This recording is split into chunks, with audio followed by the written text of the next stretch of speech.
अस्सलाम वालेकुम। Programme special talk में आहियां फयाज़ कुरैशी। नाज़रीन, मुल्क की सियासत में रोज़ बरोज़ तब्दीली जो सिलसिलो जारी है। ख़ास तौर से मेल मुलाकातूं ऐं इतिहाद जुड़ण के हवाले से जिते अखबराई थी रही है, उते सियासी सरगर्मियुनि खां हटी करे मुल्क में जेके अवामी मसला आहिनि उन्हनि ते कंहिं पार्टी जी तवज्जा मरकूज़ घटि थिए थी। पर अॼु कराची में प्रेस कॉन्फ्रेंस कई वई आहे मुस्लिम लीग काफ सिंध जे सदर तारिक हसन पारां। ख़ास तौर ते उन में जेके गुज़िरियल हुकूमत दौरान जेको PTI जी हुकूमत में 16,500 जे लॻभॻि जेके सरकारी मुलाज़िम हुआ उन्हनि खे नौकरियुनि मां फ़ारिग कयो वियो, जेके वफ़ाक़ी मुलाज़मत में विया, जंहिंमें PIA, सिविल एविएशन, सुई गैस, अहिड़ी तरह सां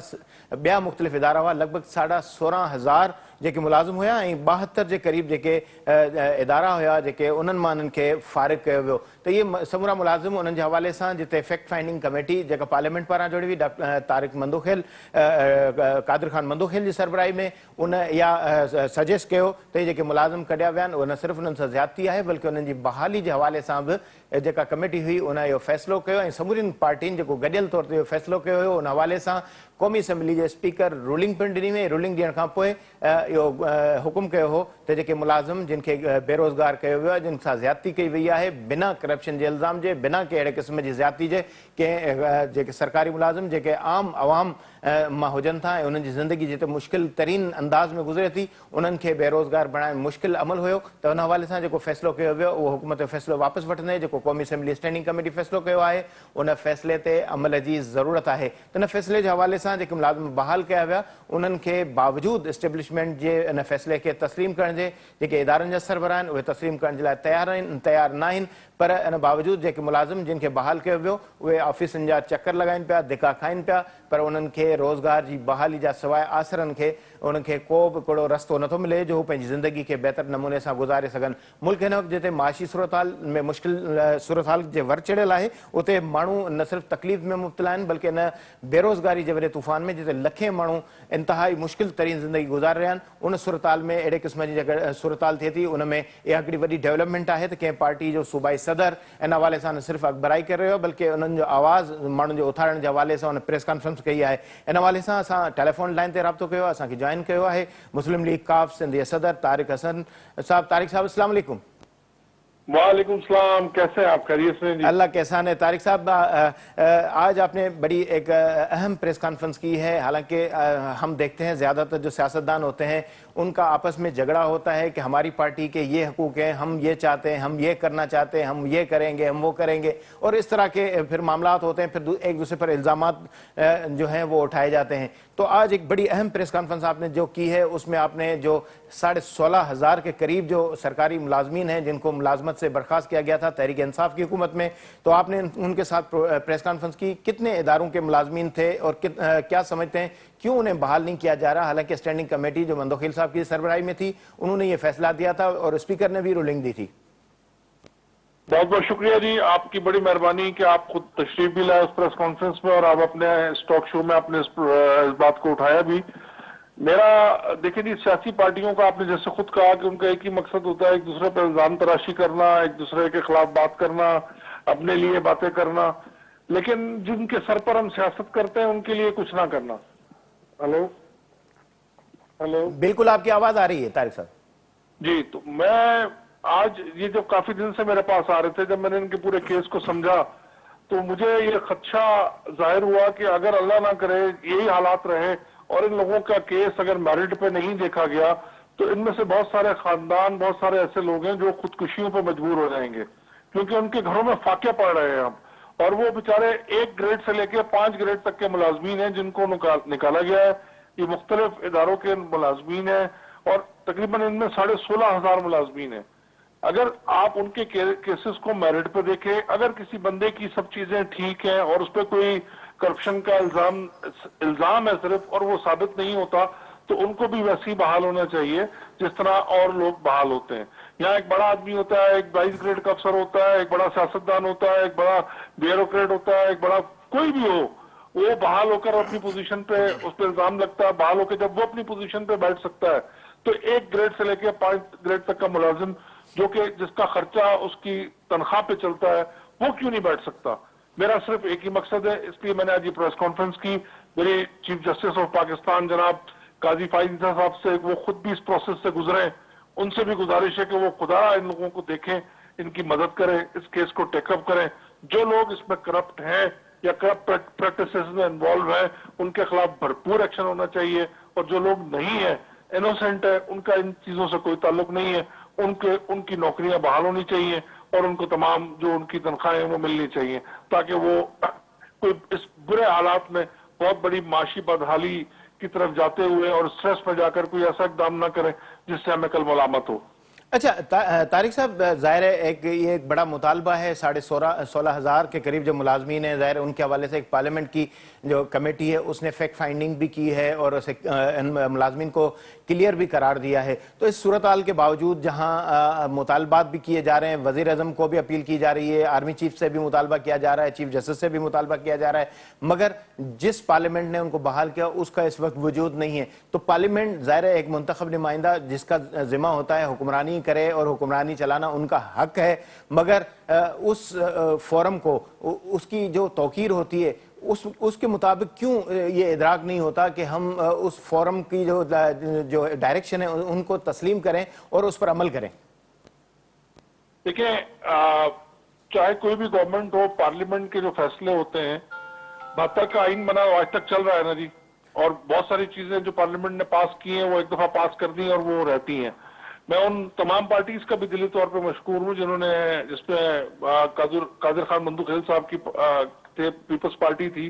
یا اور بھی جو لوگ تھے, اور بھی جو پارٹیز تھی, پی ڈی ایم کی پوری گورنمنٹ نے ان کو سپورٹ کیا, ان کے کیسز کو دیکھا, اور انہوں نے شاید اس بات کو محسوس کیا کہ یہ ان کے ساتھ زیادتی ہو رہی ہے, اور انہوں نے ایک پورا ڈیو پروسیس پورا کرنے کے بعد ان کو بحالی کا نوٹس, بحالی کا ایک خط لکھا, اور پارلیمنٹ میں وہ قرارداد بھی پاس کی, اور وہ ان تمام اداروں کو بھیجا. اب ان اداروں کا کام بنتا ہے, اگر وہ سمجھتے ہیں کہ کچھ کیسز کی بنیاد بنا کر جنہوں نے کوئی کرپشن کی ہے ان کو بنیاد بنا کر اور یہ سب لوگوں کو اس کی سزا دیں, تو یہ انتہائی ایک غلط اقدام ہوگا. اس میں نہ صرف پارلیمنٹ کی بے توقیری ہوگی بلکہ ایک معاشی قتل بھی ہوگا. ہم اس سے بچنا چاہتے ہیں. جس طرح کی مایوسی آج ہمارے ملک میں پھیلی ہوئی ہے, جس طرح کی پریشانی ہماری ملک میں پھیلی ہوئی ہے, جس طرح لوگ مہنگائی سے تنگ ہیں, اور اس دور کے اندر جب لوگ مہنگائی سے تنگ ہو, وہاں جب ایک گھر میں روٹی کھانے کے لیے نہیں ہوگی تو وہ شخص آخر میں آ کے کیا کرے گا؟ وہ اپنے بچوں کو مارے گا یا اپنے آپ کو مارے گا؟ میں نے ان کے گھروں میں جا کے دیکھا ہے کہ ان کے گھروں میں کھانا نہیں ہے. اب تو دکاندار بھی محلے کا وہ کہتے ہیں بھائی پہلے آپ کے پیسے بہت ہو گئے, میں آپ کو مزید راشن ادھار نہیں دے سکتا. تو ہمیں اس اقدام سے بچنے کے لیے ہماری پارٹی نے فیصلہ کیا کہ ہمارے لیول پہ ان کے ساتھ کھڑے ہوں گے, اور ان لوگوں کو بھرپور کوشش کریں گے کہ ان کو ان کی نوکریوں پہ بحال کیا جائے اور وہ اپنے کام پر واپس آ کے کھڑے ہوں. اچھا طارق صاحب, ظاہر ہے ہم مطالبات کرتے رہتے ہیں, ایوان اقتدار میں جو بیٹھے لوگ ہوتے ہیں وہ شاید ان کے بصارت تو ہوتی ہے مگر وہ ان کی سماعت جو ہے وہ کام نہیں کرتی. وہ دیکھتے تو ضرور ہیں, صورتحال کا اندازہ بھی ہوتا ہے, مگر وہ سمجھتے نہیں ہیں ان چیزوں کو. جب ہم مطالبات کرتے ہیں تو مطالبات ایسے جیسے ہوا میں اڑا دیے جاتے ہیں. ہمیں بھی یہی لگتا ہے کہ, اور آپ کو بھی یہی لگے گا کہ جو مطالبات ہم کر رہے ہیں وہ سنیں گے نہیں, مسئلہ حل نہیں ہوگا. تو کوئی لائحہ عمل اختیار کریں گے, کوئی آپ حکمت عملی اختیار کریں گے تاکہ اس معاملے کو نہ صرف سلجھایا جائے, حل کیا جائے, اور ان ملازمین کو جو روزگار پر بحالی ہے وہ یقینی بنائی جا سکے؟ لیکن ہم کوشش یہ کر رہے ہیں کہ ہم نے آج جو پریس کانفرنس کی, اور آپ سے میں نے اسپیشلی اپیل کی میڈیا کے لوگوں سے, جو میڈیا کے آج لوگ آئے تھے, میں ان کا انتہائی دل سے مشکور ہوں, کیونکہ ہم جہاں مسالے والی خبر ہوتی ہے وہاں سب ہم بیٹھ بھی جاتے ہیں, وہاں 2 گھنٹے بھی لگا دیتے ہیں, لیکن جہاں کسی کے حقوق کی بات ہوتی ہے تو وہاں کوئی بھی نہیں ہوتا. آج آپ ان کے ساتھ کھڑے ہوئے ہیں, آپ ان کے ساتھ کھڑے ہوں گے, میں آپ کا شکریہ ادا کرتا ہوں. اور بات یہ ہے کہ جی وقت گزرنے کے بعد جو ہے اس کو پھر پیٹنا جو ہے وہ اچھا نہیں ہوتا. آج اگر ہم ان لوگوں کے لیے کچھ کر لیں گے اور بہت سارے لوگوں کو ہم بچا لیں گے تو یہ ہمارے لیے ایک بہت بڑی جو ہے وہ بہت بڑا کام ہوگا نیکی کا, اس دنیا کے اندر بھی اور آخرت میں بھی, جس پہ اللہ تعالیٰ نے خود فرمایا, اللہ کے حبیب نبی کریم صلی اللہ علیہ وسلم نے فرمایا, جس نے ایک جان بھی بچائی گویا کہ اس نے پوری انسانیت کو بچایا. اگر ان میں سے کوئی ایک شخص بھی حالات سے تنگ آ کر خودکشی کر لیتا ہے تو کل پوری انسانیت کا قاتل کون ہوگا؟ آپ مجھے بتائیں نا. تو میں تو نہیں چاہتا ہوں کہ میں یا میری پارٹی اس کی ذمہ دار ہو. اسی وجہ سے ہم ان کے جائز مطالبات میں ان کے ساتھ کھڑے ہیں. ہاں, کہیں اگر ان کی طرف سے ناجائزی ہوگی ہم اس کا راستہ نکالیں گے. صحیح. ہم نہیں کہیں گے کہ جی طارق صاحب، آپ نے ظاہر ہے ہم یہ چاہیں گے کہ سب سے پہلے سیاست سے ہٹ کر اس کیس کو پہلے پلی کریں، اور اسی بنیاد پر ہی ہم نے اپنے پروگرام کی ابتدا بھی اسی چیز سے کی تاکہ ہمارا آواز ہماری جو لوگوں کی جو آواز ہے وہ ایوان اقتدار پر بھی پہنچے۔ اب پروگرام کا کیونکہ وقت تھوڑا مختصر ہوتا ہے تو میں چاہوں گا 2-4 منٹ آپ سے کچھ سیاست پہ بھی بات کر لوں۔ آپ لاہور بھی گئے تھے، گجرانوالہ بھی گئے تھے، چودھری صاحب سے بھی آپ کی ملاقات ہوئی تھی گجرات میں، تو کیا سمجھتے ہیں کہ یہ جو سیاسی پیش بندی ہو رہی ہے آنے والے دنوں میں پنجاب میں بہت پارٹیاں ان کا وجود بھی عمل میں آ چکا ہے، اور مسلم لیگ نون بھی دعویٰ کرتی ہے کہ ان کی جو حکومت بنے گی، کاف لیگ بھی ظاہر ہے اپنا اسٹیک رکھتی ہے، اسی طرح تحریک انصاف ہے یا استحکام پارٹی ہے، تو کیا بات چیت ہوئی کوئی ملک کے بہتر مستقبل کے حوالے سے؟ چودھری صاحب سے کوئی بات چیت ہوئی؟ چودھری شجاعت صاحب سے جو کہ ہمارے قائد بھی ہیں اور ہمارے لیڈر بھی ہیں، میری ان سے بات ہوئی ہے۔ اس وقت ایک پاکستان کے اندر ایک بڑا عجیب سا کشمکش کا ماحول چل رہا ہے، سیاسی کشمکش کا ماحول چل رہا ہے، معاشی اور سیاسی دونوں۔ کوئی پارٹی کہہ رہی ہے ہمیں لیونگ پلے فیلڈ نہیں مل رہی، کوئی کہہ رہی ہے ہمیں لیونگ پلے فیلڈ نہیں مل رہی، ہمارے ساتھ زیادتی ہو رہی ہے، ہمارے ساتھ زیادتی ہو رہی ہے۔ انشاءاللہ تعالیٰ چودھری شجاعت صاحب جو ہیں وہ ایک بہت ان کی صحت کے حساب سے دیکھا جائے تو ان سے زیادہ ویژنری لیڈر مجھے اس وقت پاکستان میں نظر نہیں آتا، اور جو میری ان سے گفتگو ہوئی ہے تو انشاءاللہ میں آپ کو بتا رہا ہوں کہ وہ دن دور نہیں ہے کہ تمام پارٹیز انہی کی قیادت میں اکٹھی ہوں گی اور بیٹھ کر کسی ایک اچھے فیصلے کی طرف جائیں گی، اور سب مل کر پاکستان کی خدمت کرنے کی کوشش کریں گے، اور مل کر اس ملک کو جو کہ آج ایک بھنور میں پھنسا ہوا ہے۔ مجھے بڑے لوگوں کی پرواہ نہیں ہے، مجھے ان غریب لوگوں کی پرواہ ہے جو آج بجلی مہنگی ہونے سے، آٹا مہنگا ہونے سے، پیٹرول مہنگا ہونے سے، جب آپ پیٹرول اور بجلی مہنگا کر دیں تو سب چیزیں آپ کی مہنگی ہو جاتی ہیں۔ سر یہ سمجھ لیں کہ آپ کا آٹے کے نمک سے لے کر اور بجلی، کنسٹرکشن، ہر چیز مہنگی ہو جاتی ہے۔ جو آج ایک اس مہنگائی کی چکی میں پس رہا ہے، اس کے لیے ہمیں راستہ نکالنے کی ضرورت ہے، اور یہ چودھری شجاعت صاحب ہی ہیں جو انشاءاللہ تعالیٰ تمام پارٹیز کو بٹھا کر ایک ایسا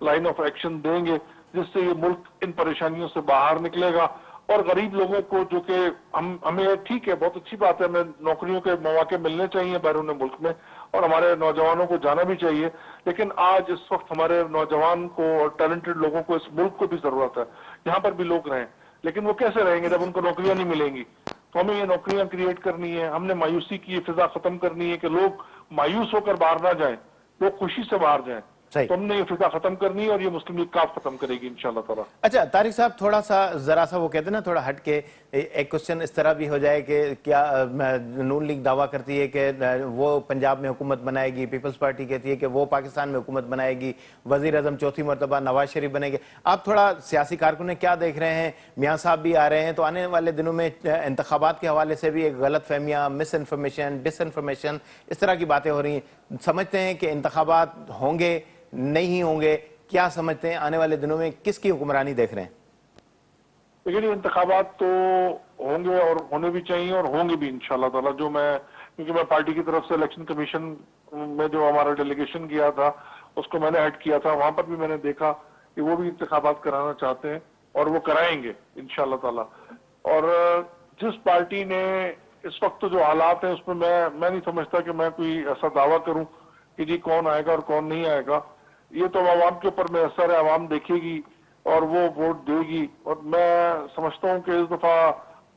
عوام کو مایوس ہو کر گھر پہ بیٹھنے کے بجائے نکلنا چاہیے اور ووٹ دینا چاہیے، کیونکہ بہت سارے لوگ مایوسی کا شکار ہیں حالات کی وجہ سے۔ تو انشاءاللہ تعالیٰ جو بھی پارٹی جیتے گی اس کو یہ سوچ کر آنا ہے کہ وہ پاکستان ایک بہت کرائسس میں ہے، اور وہ اپنی پالیسیز بنا کر آئے، چاہے وہ پیپلز پارٹی ہے، چاہے وہ مسلم لیگ نون ہے، چاہے وہ پی ٹی آئی ہے، چاہے وہ کوئی بھی پارٹی ہے، وہ چاہے صوبے میں آئے چاہے وہ مرکز میں آئے، وہ پلاننگ کر کر آئے، صرف باتیں نہ کرے۔ اگر انہوں نے صرف باتیں کی تو پھر ہمارے لیے بہت مشکل ہو جائے گا، اس ملک کے رہنے والے عام آدمی کے لیے بہت مشکل ہو جائے گا اس کا سروائیول، کیونکہ آئی ایم ایف کی پالیسیز کو لے کر آگے بڑھنا، اس کو لے کر آگے بڑھنا، اس کے بغیر گزارا بھی نہیں ہے، آپ نے آئی ایم ایف سے قرضہ لینا ہی لینا ہے، اور آئی ایم ایف کو جو پچھلے قرضے لیے ہیں وہ آپ کو واپس کرنے ہی کرنے ہیں۔ ان سب میں راستہ نکال کر آئے، خدارا اپنی اکنامکس یا معاشی ٹیموں کو اتنا ایکٹیو کریں کہ وہ ان سب چیزوں پہ ریسرچ کرے، ان سب چیزوں پہ بیٹھ کر کام کرے کہ چاہے کل کوئی بھی آئے، پاکستان کی معاشی پالیسیاں اس طرح کی بنے کہ پاکستان کی عوام کو کوئی ریلیف مل جائے۔ آیا ایسا نہ ہو کہ ہم پھر ایک بہت بڑے بحران میں پھنس جائیں और हमें उस हुक्मरानों की गलतियां और सियासी पार्टियों की गलतियों की कीमत पाकिस्तान की आम आवाम को देनी पड़ जाए। तारिक साहब, एक छोटा सा मुख्तसर सा सवाल, ये भी एक परसेप्शन था कि नौजवान जो क़यादत है सियासत में, उनकी जो इक़्तिदार में आमद है, उसके हवाले से जो है वो कहा जा रहा है कि वो नहीं, जो सीनियर सीजन पॉलिटिशियन है वो इक़्तिदार में आने चाहिए। इस परसेप्शन को कैसे देखते हैं? लेकिन जब तक नौजवानों का और सीनियर सीजन पॉलिटिशियंस का दोनों का आखिर में एक दूसरे के साथ मिलाप नहीं होगा, मिलकर काम नहीं करेंगे, टीम वर्क नहीं करेंगे, तो मेरे ख्याल से हम इन क्राइसिस से नहीं निकल सकते। मैं मानता हूं कि आज का नौजवान बहुत तेज है और बहुत समझदार है, वो हमारे उस जमाने से बहुत आगे है जिस जमाने में हम सियासत करते थे। लेकिन आपको ये भी मानना पड़ेगा कि जो सीनियर लोग होते हैं उनके पास अल्लाह ताला ने एक सलाहियत दी होती है, उन्होंने मुख्तलिफ क्राइसिस देखे होते हैं और वो क्राइसिस में काम कर चुके होते हैं। सही। उनसे मशवरा करके, उनसे मुशावरत लेकर, मैं लास्ट टाइम आर्काइव का एडवाइजर था,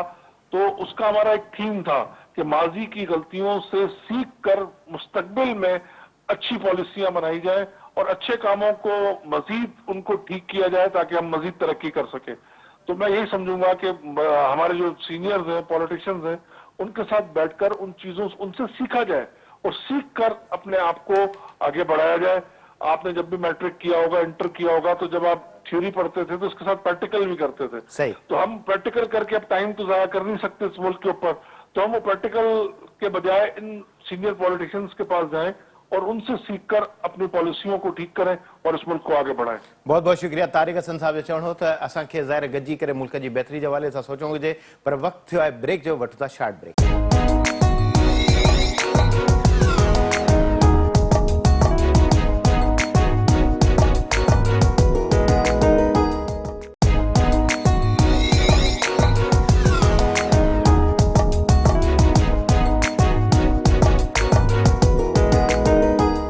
वेलकम बैक। जहिड़ी रीत मुल्क जी सियासत ते चौधरी शुजात साहब जे हवाले सां ॻाल्हि ॿोल कईसीं, तारिक हसन साहब सां, अहिड़ी तरह सां हिन वक़्तु जेका मुल्क में सियासी जेका हलचल वारी सूरत हाल पैदा थी आहे, उन में ख़ासि तौर ते नून लीग अॻुवाण सरबराह मियां नवाज़ शरीफ़ जी वतन वापसी जे हवाले सां जेका सियासत में तहरीक आहे, ख़ासि तौर ते 21 अक्टूबर ते संदसि वापसि अचण जे हवाले सां तारीख़ जो ऐलान थियल आहे। उन में केतिरियूं अख़बारायूं थी रहियूं आहिनि, जलसनि जे हवाले सां, कन्वेंशन जे हवाले सां अॻुवाण कारकुननि खे न सिर्फ़ु गरमाए रहिया आहिनि, बल्कि 21 अक्टूबर जे हवाले सां मियां नवाज़ शरीफ़ जी आमद जे हवाले सां इहा बि ॻाल्हि साम्हूं आई आहे त जहाज़ बि बुक करायो वियो आहे। इन हवाले सां जेका क़यादत आहे उन पारां इहो जहाज़ जेको बुकिंग थिया आहे उहो दुबई मां थींदो, लंडन खां सऊदी अरब वेंदो ऐं सऊदी अरब खां लंडन वेंदो, लंडन दुबई वेंदो ऐं दुबई खां वापसि पाकिस्तान पहुचंदो। पाकिस्तान 21 अक्टूबर ते जॾहिं जहाज़ पहुचंदो त इस्लामाबाद खां लाहौर ताईं डिस्टेंस जेको आहे उन में ॿीहर हिकु दफ़ो मियां नवाज़ शरीफ़ साहिब खे सफ़र करणो पवंदो। इस्लामाबाद पहुचण खां पोइ लाहौर जो सफ़र कीअं रहंदो ऐं ख़ासि तौर ते जेको इहो जहाज़ जेको दुबई मां बुक करायो वियो आहे, उन में मियां नवाज़ शरीफ़ साहिबु जेको पंहिंजो जेको सियासी सफ़र जी इब्तिदा कंदो ऐं सऊदी अरब जी जेका क़यादत आहे उन सां मुलाक़ातूं कंदो ऐं ख़ासि तौर ते जेके पाकिस्तान सां जेके सुलाड़ियल जेके मसइला आहिनि, जंहिंमें ख़लीजी जेके मुल्क आहिनि उन्हनि जी सीड़पकारी हूंदी या अहिड़े क़िस्म जा मसइला ऐं ख़ासि तौर ते पाकिस्तान जो जेको माशी मुश्किल जो जेको मरहलो आहे उन जे हवाले सां अख़बाराई जी थींदी ऐं मैशत जी बहितरीन इंतज़ाम जो बयानियो खणी मियां नवाज़ शरीफ़ पाकिस्तान अची रहियो आहे ऐं ईंदड़ वक़्तु जेका सियासी जेका सूरत हाल आहे उन में पंहिंजो किरदारु अदा कंदो। ऐं जहिड़ी रीति इहे ख़दशा, इहे ॻाल्हियूं उभरनि थियूं त मुल्क में चूंडूं कोन थींदियूं, त जीअं जीअं वक़्तु गुज़रे पियो थो त इन मामले इन सूरत हाल में न सिर्फ़ु घटिताई ईंदी पई थी वञे, इहो यकीन पुख़्तो थींदो पियो वञे त ईंदड़ महीननि में यानी जनवरी या फेबरवरी में चूंडुनि थियण जो इम्कान जेको वाज़े थींदो पियो वञे। त हिन समूरी सूरत हाल जे हवाले सां ऐं ख़ासि तौर ते मुल्क ऐं सिंध में जेको अफ़गानीनि जी वापसी जे हवाले सां वफ़ाक़ी हुकूमत जो फ़ैसिलो आहे, इन्हनि मामलनि ते ॻाल्हि ॿोल जे लाइ असांखे जॉइन कयो आहे सीनियर सहाफ़ी तज़िकार इज़हार सुमर साहब। इज़हार साहब, तव्हांखे प्रोग्राम में भलीकार। छा था ॾिसो मियां नवाज़ शरीफ़ जी 21 अक्टूबर ते वतन वापसी जे हवाले सां हाणे काफ़ी जेके मुंझार आहिनि, जेके सूरत हाल जेका नज़र अचे थी उन में छुटकारो नज़र अचे पियो त हू हाणे पंहिंजे जेको वापसी जो सफ़र आहे उनजी शुरूआति करणु वञे पियो। हा, इहा ॻाल्हि त बिल्कुलु वाज़े थी वई आहे त मियां साहब अची रहिया आहिनि वापसि ऐं उनखां अॻु में हू सऊदी अरब वेंदा, उमिरो अदा कंदा, सऊदी सरकार जे कुझु माण्हुनि सां मुलाक़ातूं कंदा। ज़ाहिरी मुल्क जी माशी हवाले सूरत हाल जे पस मंज़र में ख़ासि तौर ते इहे मुलाक़ातूं इंतिहाई अहम आहिनि। न रुॻो इहो, पर इहे सऊदी अरब पाकिस्तान जो हिकिड़ो अहम इतिहादी मुल्क आहे ऐं मियां साहब जे सियासी मुस्तक़बिल हवाले सां कुझु गारंटीज़ हूंदियूं जेके डेफिनेटली सऊदी अरब जी हुकूमत ऐं UAE जे तरफ़ां ॾिनियूं वयूं आहिनि। जंहिंमें मार्शी गारंटीज़ बि आहिनि त मियां साहिब जे हवाले सां बि गारंटीज़ आहिनि, त उन हवाले सां बि ॻाल्हि ॿोल थींदी। ऐं उन खां पोइ हुननि खे UAE अचिणो आहे ऐं दुबई में चवनि था त हिकिड़ो जहाज़ बुक करायो वियो आहे पूरो, जेको पाकिस्तान ॾांहुं उॾाम कंदो ऐं उन जहाज़ में को 150 क़रीबन मुसाफ़िर आहिनि जिन खे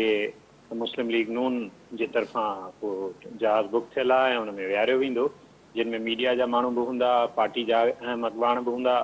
मियां साहब पाण बि हूंदा ऐं मरियम नवाज़ बि हूंदी। सो अहिड़ी रीति हू वापसि पाकिस्तान ईंदा। शुरू में जहाज़ इस्लामाबाद लहंदो, जंहिंखां पोइ अधु कलाक जे वक़्ते खां पोइ वरी लाहौर ॾांहुं रवानो थींदो ऐं लाहौर में जहाज़ जे लैंडिंग खां पोइ मियां साहिब जो इरादो आहे त हू मीनारे पाकिस्तान ते हिकु वॾो जलसो करे। सिंबॉलिकली तव्हांखे यादि हूंदो त PTI चेयरमैन जो बि लाहौर वारो जेको मीनारे पाकिस्तान वारो जलसो हो, उतां हुनजी सियासत चेंज थी हुई ऐं हूअं बि मीनारे पाकिस्तान वारे हंध जी वॾी हिकिड़ी तारीख़ी अहमियत बि आहे, पर हींअर जेका हुनजी चूंड कई वई आहे उनजो हिकिड़ो सबबु इहो बि आहे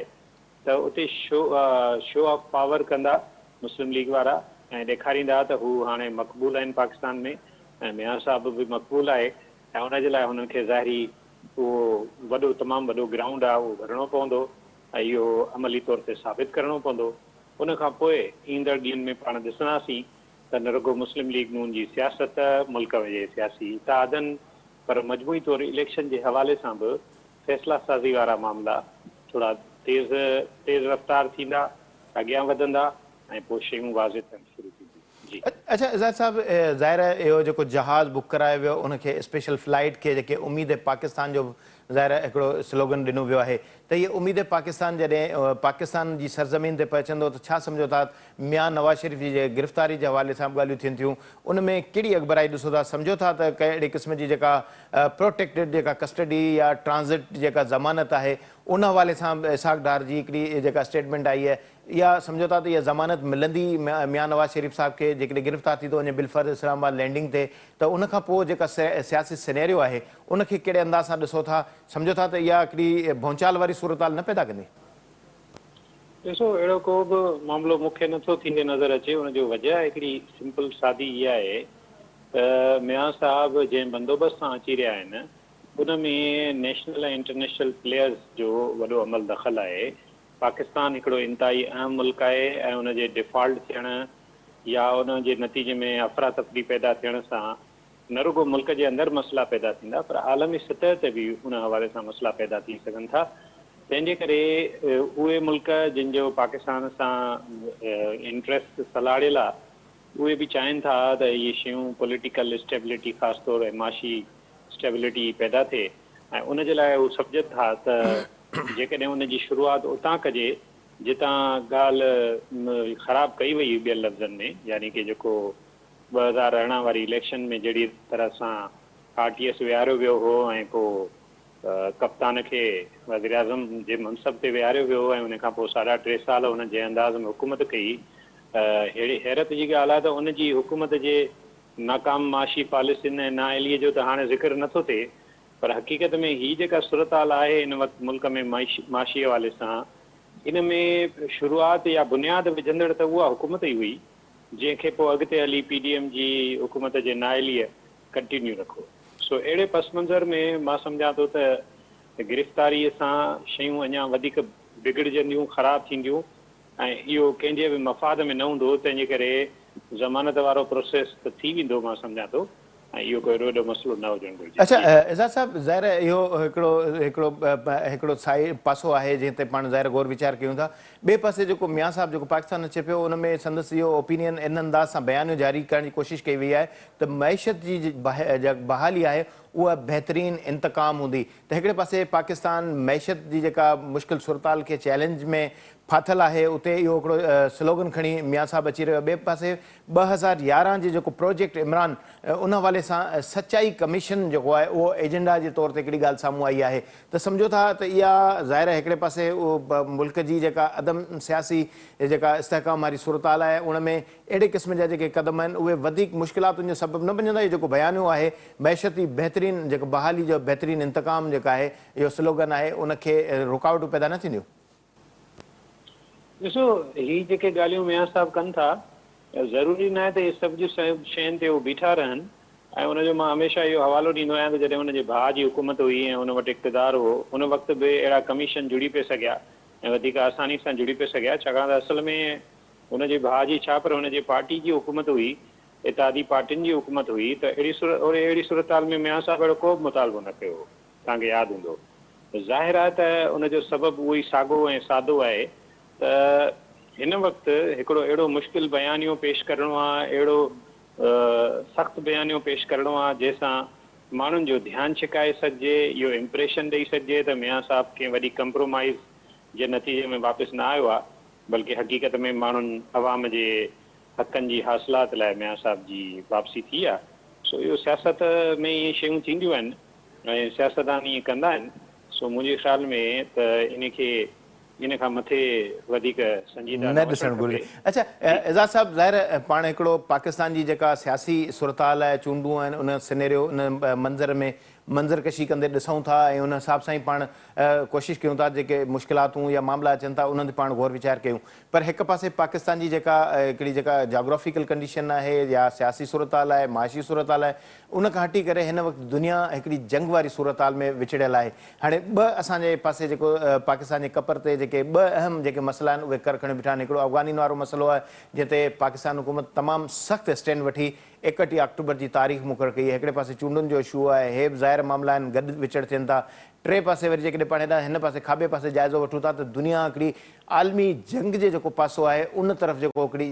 छिड़जंदी थी वञे ग़ज़ा जेको हिन खंडर बणियल आहे बम्बारी लॻियूं पियूं आहिनि ऐं इसराइल ऐं फ़लस्तीन हिक ॿिए जे विच में उन्हनि जे विच में जेको जंग वारो माहौल आहे त इहे समूरा जेके आस्पेक्ट्स आहिनि इहे पाकिस्तान जी सियासी सूरतहाल ते असर अंदाज़ न थींदा हालांकि अहिड़े क़िस्म जी डिसइंफॉर्मेशन जॾहिं थींदी आहे त चूंडूं न थींदियूं पाकिस्तान जी हालत ख़राबु आहे माशी हालत ख़राबु आहे पर हीअ जेका दुनिया जी जेका सूरतहाल ख़राबु आहे हिकु पासे अॻई असां महांगाई खे मोड़ियूं पिया ॿी दुनिया जो जेको हिकिड़ो माहौल जेको बदिलिजे पियो उन में वधीक मुश्किलातूं न पैदा थींदियूं ज़ाहिर हिकिड़ो वॾो तूफ़ान ईंदो तेल जो हिकिड़ो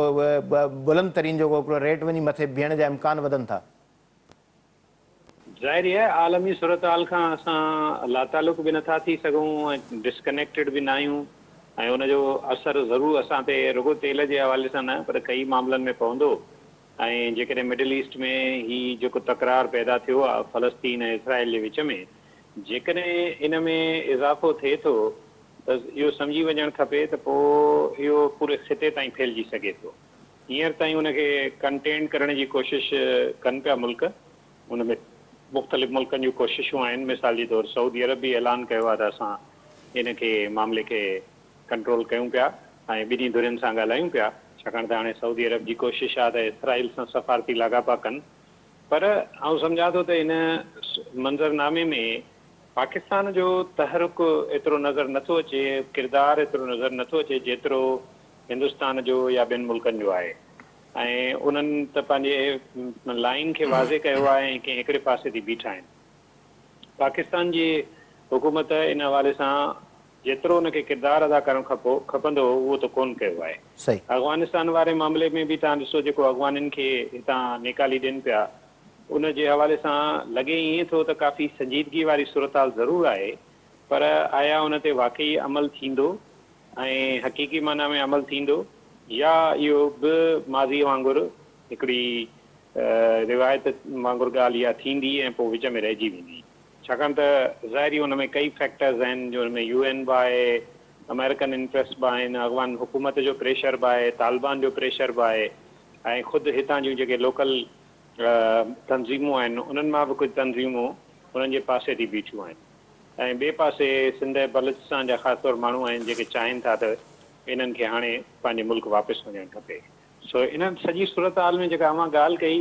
त प्री टेक्स्ट इलेक्शन मुलतवी करण जे हवाले सां इहो जेको हिकिड़ो सम्झिजे त हिकिड़ो मवादु आहे जनरल ज़िया ईअं कयो हो जो अफ़गानिस्तान जे इशू खे बुनियादु बणाए ऐं पोइ इलेक्शन्स मुलतवी कया हुआ साॻी रीति परवेज़ मुशर्रफ खे बि हिकिड़ी अपॉर्चुनिटी मिली हुई अफ़गानिस्तान में जंग जी सूरत में ऐं उन खां पोइ तव्हां ॾिठो त हू लॻभॻि हिकु ॾहाके ताईं इक़्तिदार में रहियो जेकॾहिं तव्हां इन पर्सपेक्टिव में इहा ॻाल्हि करियो था त फ़िलहालु अहिड़ी सूरत हाल जुड़ंदी नज़र नथी अचे पाकिस्तान जो मिडल ईस्ट जे हवाले सां को वॾो रोल नथो नज़र अचे ऐं अफ़गानिस्तान जे हवाले सां बि पाकिस्तान जो किरदारु मां सम्झां थो त उहो माज़ी वारो हाणे न रहियो आहे, नई वरी उते का जंग वारी सूरत हाल आहे। त इन करे इन्हनि बुनियादनि ते त शायदि इलेक्शन्स मुलतवी न थियनि। बाक़ी सियासतदान ख़ुदि बि थोरा सुस्त लॻा पिया आहिनि। PDM जा जेके इतादी पार्टियूं आहिनि उहे ख़ासि तौर ते सवाइ पीपुल्स पार्टी जे जेके चाहिनि था त इलेक्शन फ़िलहालु कुझु टाइम लाइ अॻियां थियनि ऐं मुल्क जी मईशत बहितर थिए, कुझु ॿाहिरां नाणो अचे, सूरत हाल बहितर थिए, डॉलर घटि थिए, पेट्रोल घटि थिए ऐं उन खां पोइ इलेक्शन न वञिजे त जीअं अवाम जे रद्दमल खां बची सघिजे। इन विच में जेका अनसेटल्ड एजेंडा आहे उहा आहे PTI चेयरमैन जे सियासी मुस्तक़बिल ऐं PTI जे सियासी मुस्तक़बिल जे हवाले सां इन्हनि पार्टियुनि जी इहा बि ख़्वाहिश आहे त इन हवाले सां के वॾा फ़ैसिला कया वञनि। ऐं तव्हां ॾिठो आहे त उन्हनि जी कुझु शुरूआति बि थी चुकी आहे। हीअ जेके अॻे प्रेस कॉन्फ्रेंसूं थी थियूं, हाणे उन्हनि जी जाइ ते TV वारा इंटरव्यू पिया थियनि। ऐं मक़सदु ॿिन्ही जो साॻियो आहे त PTI जे अंदरि जेके स्ट्रॉन्ग वॉइसिस हुआ उहे आहिस्ते आहिस्ते पासीदा थींदा वञनि त जीअं PDM ऐं उनजे इतादी पार्टियुनि जे लाइ इलेक्शन जे लाइ माहौल बहितर थी सघे। ठीकु आहे, वॾी महिरबानी। एज़ाज़ सुमरो चवणु हुयो त ज़ाहिर आलमी सिनेरियो में पाकिस्तान इन पोज़ीशन में नाहे जो जेको विच ओभर वारा असरात असांजे मथां पवनि। ज़ाहिर माज़ी में जनरल ज़ियाउल हक़, जनरल मुशर्रफ जे दौर में बि अहिड़े क़िस्म जूं जेके सूरत हाल जेके पैदा थियूं, जंग वारा माहौल पैदा थिया ताईं पाकिस्तान में डिक्टेटर्स जी जेका हुकुमरानी आहे ॾहाकनि ताईं रही। इहो हिकिड़ो वॾो ज़ाहिर इहो माज़ी जो हिकिड़ो बदतरीन दौरु हुयो। पर हिन वक़्तु जेका ख़िते जी सूरत हाल आहे उन में पाकिस्तान जो को अहिड़ो सिनेरियो नज़र नथो अचे। हालांकि पाकिस्तान फाइनेंशियली हिन जंहिं कंडीशन में उन वक़्तु बि अहिड़े क़िस्म जी जेका सूरत हाल आहे उन में इहो मुतमिल नथो थी सघे त अहिड़े क़िस्म जी जेका मार्शल आहे या अहिड़े क़िस्म जी तर्ज़ हुकुमरानी जेका उहो हली सघे। सो बहरहाल चङाई जी उमेद आहे, इम्कान आहे त ईंदड़ ॾींहंनि में न सिर्फ़ु वक़्त ते चूंडूं थींदियूं ऐं जेके अवाम जा नुमाइंदा आहिनि उन्हनि खे इक़्तिदार जी मुंतक़िली थींदी, बल्कि अहिड़ो को मनसूबो शुरू थिए जेको अवाम खे माशी मुश्किलातुनि मां न सिर्फ़ु निजात मिले बल्कि बेरोज़गारी जो ख़ात्मो थिए, ख़ुशहाली जो दौर बचे ऐं पाकिस्तान जे लाइ ख़ासि तौर ते हिन ख़िते जे अवाम जे लाइ जेके इंतिहाई संगीन जेका सूरत हाल आहे जंहिंमें गुरबत, महांगाई जेका उहा न सिर्फ़ु हिकिड़ो अज़ाब बणियल आहे, अहिड़ी तरह सां जेको अफ़गानियुनि जो ॿार आहे उन जे हवाले सां जेके वफ़ाक़ी हुकूमती कोशिशूं आहिनि उन्हनि जो जेके बोझ जेकॾहिं आबादी जे मथां घटि थींदो त उन में वाज़े हिकिड़ी बहितरी जा कुझु रस्ता निकिरंदा। बहरहाल प्रोग्राम जो वक़्तु पूरो थियो, इजाज़त ॾींदा अला भाई।